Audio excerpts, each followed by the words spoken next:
जय माता दी, हर हर महादेव। सावन में मंगला गौरी व्रत कैसे करें सरल विधि से आप सभी को बताने का प्रयास कर रही हूँ।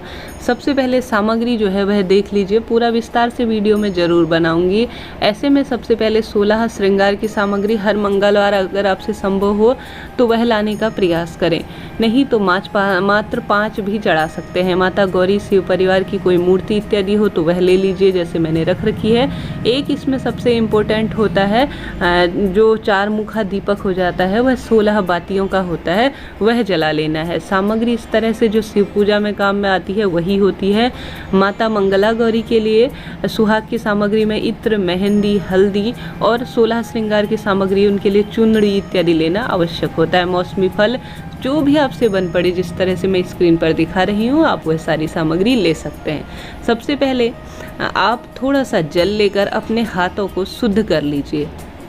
सबसे पहले हाथों को शुद्ध कर लिया, अर्थात हाथ में थोड़ा सा जल लेकर हाथों को शुद्ध करते हुए अपने ऊपर जल के छींटे डाल लीजिए और पूरी सामग्री जो आई है उसके ऊपर भी छींटे डाल लीजिए। इस तरह से कलश को एक तरफ जो है, अर्थात दाहिने हाथ की तरफ, बाएं हाथ की तरफ, आपके बाएं हाथ की तरफ कलश, जल का कलश स्थापित होगा और दाहिने हाथ की तरफ दीपक रखा जाता है। कलश के मुख में मोली बांध लीजिए।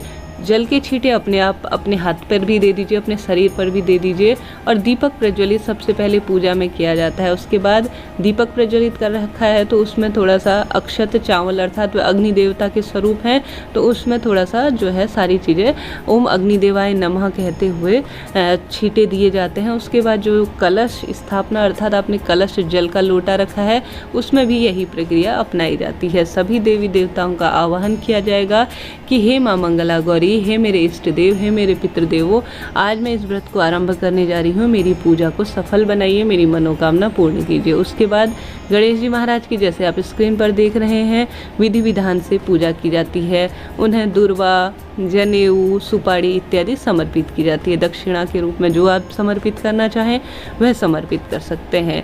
हम सभी जानते हैं गणेश जी की पूजा सबसे महत्वपूर्ण होती है प्रत्येक कार्य में। इसके साथ ही शिव परिवार है तो उन्हें भी मैं दीपक इत्यादि दिखाकर उनकी विधि विधान से पूजा कर दूंगी। इसमें माता मंगला गौरी भी हैं, अर्थात माँ गौरी भी हैं, उन्हें सिंदूर लगा रही हूँ, अन्य देवी देवताओं को चंदन लगा रही हूँ। हम जब भी व्रत करें, पूजा पाठ करें, मुख कभी भी खाली नहीं होना चाहिए। निरंतर मुख से कोई विशेष मंत्र आता हो तो उसका जाप करिए, या कुछ विशेष इस तरह के जो उनके नाम हैं उनका उच्चारण करिए। और विधि विधान से इनका पूजन हो चुका है, आप भी इस विधि से करने का प्रयास कीजिए। चाहें तो वरुण कलश के रूप में स्थापित कर सकते हैं, षोडश मातृका बना सकते हैं, प्रॉपर कलश स्थापना कर सकते हैं, नहीं तो हर मंगलवार से सरल विधि से भी पूजन किया जा सकता है। आपकी इच्छा है कि आप पूजा को कितने विस्तार से करते हैं या कितने संक्षिप्त रूप में करते हैं। अब इसमें माता रानी के सभी रूप अंकित हैं, माँ मंगला गौरी भी, और माता रानी के 9 रूप अंकित हैं, तो उनका भी विधि विधान से पूजन कर लेंगे। सबसे पहले उन्हें रोली, चंदन, टीका इत्यादि लगाएंगे। वस्त्र के रूप में यह मोली समर्पित कर देंगे। ओम वस्त्रम समर्पयामि, ओम जलम समर्पयामि, ओम दुग्धम समर्पयामि कहते हुए आप ये सारी चीज़ें समर्पित कीजिए। इसके बाद जो है हर मंगलवार को संभव हो तो चुन्नी लाने का प्रयास करें, नहीं तो कोई फूल इत्यादि, माला इत्यादि भी ला सकते हैं। आपकी इच्छा अनुसार है आप माता रानी को कितना समर्पण की दृष्टि से कितना कुछ देना चाहती हैं, आपकी इच्छा है आप क्या, परंतु भगवान भाव के भूखे हैं, वह सामग्री नहीं देखते। आप किसी इच्छा से, किस जो है भाव से पूजा कर रहे हैं, सिर्फ यही देखते हैं। इसके साथ ही 16 जो सामग्रियां हैं उन पर भी थोड़ा जल के छींटे देकर, वह शुद्ध हालांकि हो चुके हैं पहले ही, माता रानी को दिखा देंगे कि हे माँ, मैं आज आपके लिए ये चीज़ें लेके आई हूँ, आप इसे स्वीकार कीजिए।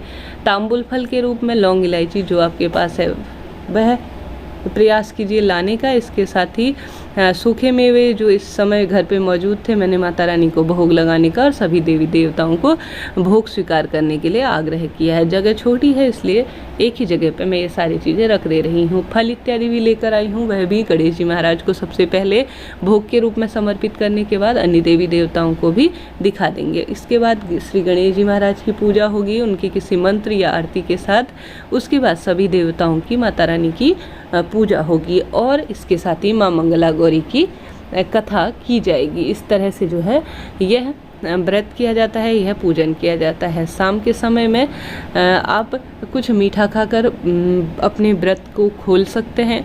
माता रानी के लिए कुछ हलवा, खीर, पूड़ी इत्यादि बना चाहते हैं तो वह उन्हें भोग लगा सकते हैं, आपकी इच्छा अनुसार है। देखिए, हर जगह हर व्रत को करने की अलग अलग परंपराएं हैं। हमारे में बहुत सरल तरीके से इस व्रत को किया जाता है। जो नहीं कर पाए हैं इस दिन, जो हमसे नहीं आ पाया है, मैंने आप जैसा आप देख रहे हैं स्क्रीन पर दक्षिणा के रूप में कुछ पैसे रखे हैं, यह जो है पंडित जी को दान में दिए जाएंगे। जो भी मैं वस्तु नहीं ला पाई हूँ इसकी क्षतिपूर्ति यह सामग्री कर देती है। ऐसे में यह व्रत किया जाता है। आप चाहें तो इससे थोड़ा सा विस्तृत रूप से कर सकते हैं, षोडश मातृका बना सकते हैं। अपनी इच्छा है किस तरह से आप कर सकते हैं। अगर ये सारी चीज़ें आप प्रत्येक मंगलवार को नहीं कर पाए तो उद्यापन के दिन आवश्यक रूप से करना होता है। इस तरह से ये मंगला गौरी व्रत की पूजा विधि थी। मन में कोई सवाल हो जरूर पूछे, माता रानी आपके मनोकामना जरूर पूरी करेंगे। हर हर महादेव, राधे राधे।